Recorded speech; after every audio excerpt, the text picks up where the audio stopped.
नमस्कार मित्रों, K2IAS में आप सभी का हार्दिक स्वागत और अभिनंदन है। K2IAS में आप सभी को रोज आना हर एक सब्जेक्ट पढ़ाए जाते हैं। Hindi, math, English, reasoning and international relationship. ये सभी सब्जेक्ट को देखने के लिए, समझने के लिए, सुनने के लिए हमारे YouTube चैनल K2IAS को सब्सक्राइब करें, मित्रों के साथ शेयर करते रहें, बेल आइकन दबाएं ताकि आप आने वाली जॉब्स को हासिल कर सकें। चलिए हम चलते हैं अपने टॉपिक की ओर। हम लोगों ने अलंकारों को पॉइंट टू पॉइंट विधिवत समाप्त किया था और आज मैं आपके लिए कुछ नया लेकर आया हूं। नया है क्या? एक्चुअली में नया आपके लिए लेकर आया हूं मैं संधि। संधियां आपके लिए लेकर आया हूं। ये जरूर बताऊंगा ये संधियां कहां, किस तरह से, कितना अपना वर्चस्व रखती हैं हिंदी के लिए। तो पहली बात, जो अभी प्रेजेंट में चल रहा है प्री एलिजिबिलिटी टेस्ट के फॉर्म, इसके लिए मोस्ट इंपॉर्टेंट है हिंदी। 5 से 10 नंबर की पूछी जाएगी और उसमें से संधियां 1, 2, 3 संधि तो आई जाएंगी। 1 से लेकर 3 संधियां तो पूछ ही सकता है, मतलब 1, 2, 3 एग्जाम्पल पूछ सकता है। इसके साथ साथ आप यूपी के किसी भी राज्य सरकार की जॉब करना चाहते हैं, एमपी में किसी राज्य सरकार की जॉब करता, कोई भी राज्य सरकार की जॉब करना चाहते हैं, छत्तीसगढ़ हो गया, मतलब जितने आप स्टेट गवर्नमेंट की जॉब चाहते हैं तो आपको हिंदी पढ़ना कंपलसरी है। और जब हिंदी की बात आती है तो संधि की बात जबान पे पहले आती है। संधि मोस्ट इंपॉर्टेंट होती है। मोस्टली इंडियन स्टेट्स में अगर आप स्टेट गवर्नमेंट की जॉब करना चाहते हैं, मोस्टली, मैं हर एक स्टेट की बात नहीं कर रहा, लेकिन मोस्टली स्टेट्स में से अगर स्टेट गवर्नमेंट की जॉब करना चाहते हैं तो जहां जहां की राज्य भाषा हिंदी है तो आपको हिंदी पढ़ना बहुत जरूरी है। कुछ रूरल बैंक होते हैं, ग्रामीण बैंक, उनमें से हिंदी पूछी जाती है। आपको ऑप्शन होता है इंग्लिश लेंगे, हिंदी लेंगे, तो आप हिंदी ले लेते हैं। अगर रूरल बैंक में जाना चाहते हैं आप, ग्रामीण क्षेत्रीय बैंकों में, तो आपके लिए हिंदी वहां वर्चस्व है। तो हिंदी पढ़ना मस्ट है। और हिंदी के लिए जब भी बात आई, मैंने अभी बताया, तो सबसे पहले संधि की बात आती है। चलिए हम लोग चलते हैं संधि की ओर। तो संधि का आपको पहले बेस क्लियर करता हूं, संधि है क्या। देखो बेटा, संधि का शाब्दिक अर्थ होता है, संधि का जो शाब्दिक अर्थ होता है वो होता है मेल या जोड़। क्या होता है बेटा? मेल या जोड़। कैसे मेल? मान लीजिए 2 राजाओं के बीच में युद्ध हुआ करते थे, और जब युद्ध होते हैं, आज भी 2 कंट्रियों के बीच युद्ध होते हैं, युद्ध करके जब खून खच्चर करके छक गए दोनों लोग, बढ़िया विधिवत तसल्ली हो गई, तो होता क्या था, चलो भैया कुछ मित्रता कर ली जाए, और मित्रता के साथ फिर हम लोग क्या करेंगे, संधि कर लेते हैं, अपनी अपनी शर्तें रख देंगे और शर्तें एक दूसरे की मंजूर कर लेंगे। तो मित्रता हुई तो कैसे हुई? इस राजा का मान लीजिए हाथ गया ये, और इस राजा का हाथ गया ये दोनों हाथ मिल गए, ये हो गई एक संधि। मेरे कहने का मतलब यहां से है, जैसे मान लीजिए कोई एक एग्जाम्पल उठाता हूं, मैं विद्यालय का लेता हूं, विद्या धन आलय। तो जब भी इसकी संधि करेंगे, अभी ये विच्छेद लिखा है, ये क्या लिखा है बेटा? विच्छेद माने होता है अलग अलग लिखा हुआ, विच्छेद लिखा है। और ये जब इसको संधि कर दोगे, अर्थात मिला दोगे, तो ये कहलाएगी आपकी संधि। क्या कहलाएगी? आपकी संधि कहलाएगी। तो मेरे कहने का मतलब ये, पहला जो आपका शब्द लिखा है, तो पहले शब्द का अंतिम अक्षर ये, और दूसरे शब्द का प्रारंभिक अक्षर, इन दोनों के बीच में संधि होगी, और यहां पर संधि होकर कुछ आ जाएगा, और ये आपका इसके आगे का ज्यों कहते हो, इसके पीछे का ज्यों कहते हो। संधि सिर्फ किसके बीच में होगी? इसका लास्ट वाला अक्षर और इसका पहले वाला अक्षर, इन दोनों के बीच में संधि होगी, और यहां पर जो भी आएगा तो इन दोनों के बीच में आएगा। बाकी इसके आगे क्या था, ज्यों कहते लिखा मिलेगा, इसके पीछे क्या था, ज्यों कहते लिखा मिलेगा। सिर्फ संधि इन दोनों के बीच में होगी, जैसे मैंने अभी बताया। ठीक है बेटा। और कुछ अपवाद भी हैं संधियों में, तो जो अपवाद हैं उनको भी मैं बताऊंगा कि ये कुछ देखिए संधि को अपवाद हैं, इस प्रकार की संधियां इस प्रकार से हुआ करती हैं। तो चलते हम लोग, संधियां कितने प्रकार की होती हैं, क्या कैसा, आज पहले मैं संधि का पूरा बैकग्राउंड बताऊंगा, कितने प्रकार की संधियां होती हैं, कौन कौन सी होती हैं, सब कुछ बताऊंगा संधियों में। इसके बाद हम लोग कुछ एक संधि उठाएंगे। तो चलते हैं हम लोग, बने रहे मेरे साथ। सबसे पहले बेटा बात आई जैसे संधियों की, तो मैंने बताया संधि क्या होती है। संधि का शाब्दिक अर्थ होता है मेल या जोड़, मतलब 2 शब्दों को आपस में जोड़ देना ही संधि कहलाती है। और संधि के साथ एक शब्द और आपने पढ़ा होगा विच्छेद, तो जुड़े हुए शब्द को अलग अलग विग्रह कर देना, तोड़ देना, ये विच्छेद कहलाता है। ठीक है। जैसे मान लीजिए इसी को, अभी जब जो मैंने एग्जांपल दिया, इसी को बात कर दूं तो विच्छेद क्या होता है, विच्छेद को समझेंगे आप लोग। जो आपको अभी एग्जांपल दिया था मैंने विद्यालय का, तो अगर कहीं लिखा है विद्यालय शब्द लिखा है पहले से, अब इसको कहा गया विच्छेद क्या होगा इसका, तो तोड़ दो। तो तोड़ोगे 2 भाग में, जब तोड़ोगे तो विद्या धन आलय, विद्या धन आलय, तो टूट गया ना, तो इधर कहलाएगा आपका क्या बेटा, विच्छेद। क्या कहलाएगा, विच्छेद कहलाएगा। और ये कहलाएगी आपकी संधि। और संधि अभी ऐसे नहीं हो गई, संधि संधि शब्द पूरा मिलकर बना है, इसका रूल होते हैं, वो बताऊंगा क्या रूल होते हैं, कैसे होते हैं। तो चलिए बात होती है पहले कि सर जी संधि कितने प्रकार की होती है, कौन कौन सी संधियां हैं, जरा बताएं हमें। तो सबसे पहले मैं बताऊंगा संधि मुख्यतः 3 प्रकार की होती है। कितने प्रकार की होती है बेटा, मुख्यतः जो संधियां होती है वो 3 प्रकार की होती हैं। कौन कौन सी, नंबर 1 होती है आपकी स्वर संधि। कौन सी संधि बेटा, स्वर संधि पहली संधि होती है। दूसरी होती है व्यंजन संधि। कौन सी बेटा, व्यंजन संधि, स्वर संधि, फिर व्यंजन संधि, और तीसरी होती है विसर्ग संधि। कौन सी भाई, विसर्ग संधि। तो कितनी प्रकार की होती है बेटा संधियां, 3 प्रकार की, स्वर, व्यंजन और विसर्ग।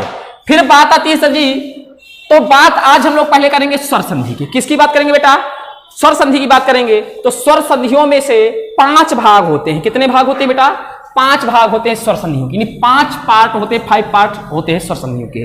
कौन कौन से देखेंगे, 5 भाग स्वर संधियों में कौन कौन से होते हैं। पहला जो होता है आपका दीर्घ संधि। कौन सी बेटा, दीर्घ संधि। जो दूसरा भाग होता है आपका वो होता है गुण संधि, गुण संधि। तीसरा जो होता है वो होता है आपका वृद्धि संधि। कौन सा बेटा, वृद्धि संधि। और जो चौथा भाग होता है आपका यड़ संधि, और 5वां भाग जो होता है वो होता है आयादी संधि, आयादी संधि।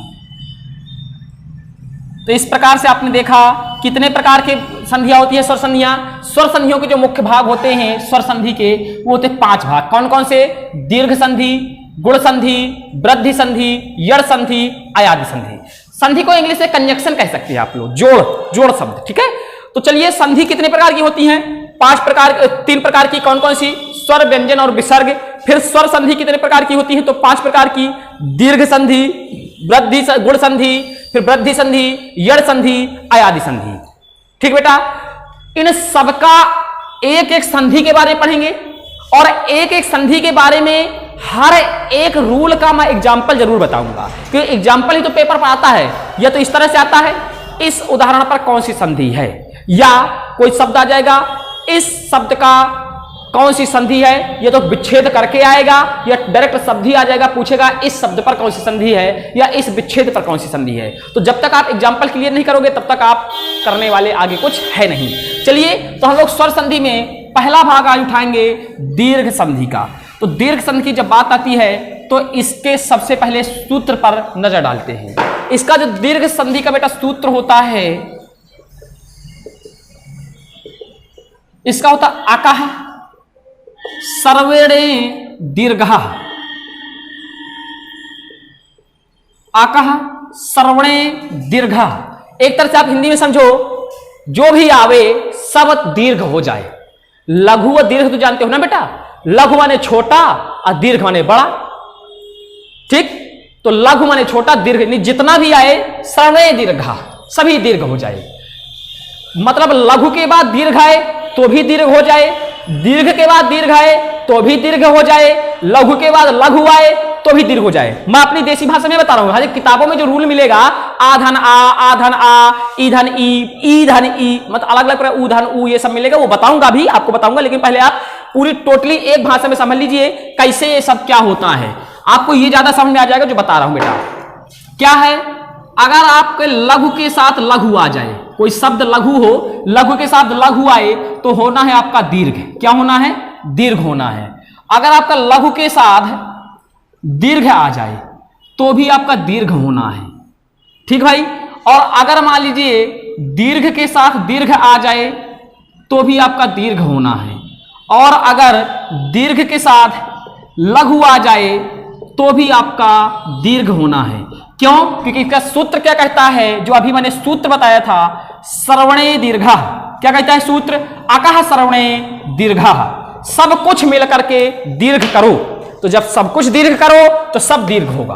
और दीर्घ और लघु तो जानते हो ना खूब अच्छे से, छोटा ये हो गया लघु, बड़ा हो गया दीर्घ, छोटी हो गया लघु, बड़ी हो गया दीर्घ, छोटा ऊ लघु, बड़ा ऊ। सूत्र क्या होता भाई, सूत्र होता था इसका आकाश सवर्णे दीर्घा। जो आकाश सवर्णे दीर्घा सब कुछ दीर्घ कर डालो तो फिर सबको माने सवर्णे दीर्घा सब कुछ दीर्घ ही हो जाएगा। ठीक बेटा, तो इस तरह से इसका ये होता है। चलिए हम कुछ एग्जाम्पल लेते हैं। एक एग्जाम्पल आपको बताता हूं दीर्घ संधि होती क्या है। इसके बाद हम लोग कल की क्लास पर, नेक्स्ट क्लास पर पढ़ेंगे एक एक करके आ के एग्जाम्पल, ई के एग्जाम्पल, ऊ के एग्जाम्पल, सब एग्जाम्पल पढ़ेंगे। तो पहला एग्जाम्पल है आपका, मान लीजिए विद्यालय। तो समझेंगे बेटा, विद्यालय देखेंगे आप, विद्या धन आलय, विद्या धन आलय। देखिए यहां पर क्या आया है, बड़ा आ। यहां पर क्या आया है, बड़ा आ। तो बड़ा आ और बड़ा आ मिलकर जब बना है तो क्या बना है, यहां पर देखें संधि किसके बीच में हुई है, इसके बीच में। तो यहां पर जब आया है तो बड़ा आ ही आया है। ये देखिए विद्या आ यहां पर आया ना, तो विद्यालय। इसी प्रकार से मान लीजिए गिरीश, गिरीश, तो गिरी धन ईश। देखिए बेटा यहां पर ई धन ई मिलकर क्या बना, बड़ी ई। ये देखिए यहां पर, तो इसके बीच में संधि हुई ना, तो गिरी ई, तो गिरीश। यहां पर बड़ी ई आई, मतलब चाहे छोटा छोटा आए चाहे बड़ा बड़ा आए, आपका हो रहा है बढ़िया ही हो रहा है। अभी फिलहाल मैं आपको एक सिंपल से एग्जांपल बता रहा हूं। अभी एक एक रूल के अलग अलग एग्जांपल चलेंगे। एक एग्जांपल जैसे और लीजिए, रत्नाकर।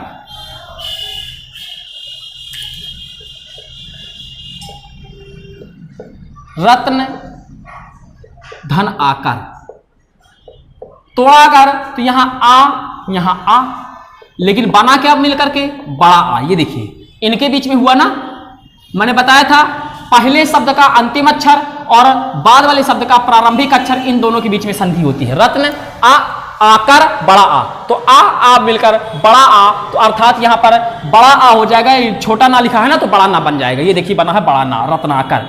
चलिए रत्नाकर शब्द आया है, बता देता हूं आपको रत्नाकर क्या है। रत्नाकर सुना है कभी, नहीं सुना, चलो मैं बताता हूं आपकी हिंदी क्लास, अपनी हिंदी क्लास पर। क्या है बेटा रत्नाकर, रत्नाकर नाम का एक डाकू हुआ करता था। यह डाकू इतना चोर था कि जंगल से जो भी निकले सबको पकड़ के मार डालता था, और जो लिए रहता था धन दौलत सबको जब्त कर लेता था। एक दिन हुआ क्या, कुछ संत जा रहे थे, संतों को इसने पकड़ लिया और बस उनको मारने पीटने, जो लगे लिए तो झोला झंडी में सब खींचने लगा। संतों ने कहा अरे ये क्या कर रहे हो तुम, ये बोला मैं अपने बीवी बच्चों के लिए, भरण पोषण के लिए सब चोरी का धंधा मुड़े आया हूं। तो मैंने अभी अलंकार में बताया था ना, सठ सुधरई सत्संगति पाई। संतों की कुछ कृपा हुई और उस रत्नाकर कहा जाओ जरा पूछ के तो पहले घर में जा, अपनी मेहरिया से पूछ के, मेहरारू से पूछ के, बच्चन से पूछ के, आप अला जो तक करा था यही केर कुछ मुंह बटाई है कि ना बटाई है, जो यह कब मिलेगा, जो इसका परिणाम होगा, क्या इसके भागीदार होंगे। गया पूछने वो रत्नाकर, बीवी ने साफ जवाब दे दिया हम इसके ठेकेदार नहीं, आपका काम कर्तव्य है कमा के लाओ और हमें खिलाओ। आप किसका गला काट के लाते हैं, टिटूही दबा के लावा, चाहे जो कुछ कर लावा, हमें यही से मतलब नहीं है। अब रत्नाकर को वहीं से बिल्कुल ये समझो त्याग हो गया और गया साधुओं को मुक्त किया। बोला ये आज तक जो मैंने किया इसका परिणाम तो मुझे भोगना ही पड़ेगा, लेकिन कुछ ऐसा उपाय बता दो कि हम इसका कुछ निवारण हो जाए। उन साधुओं की संगत, इच्छा मात्र की संगत से साधु ने कहा जाओ राम जपो।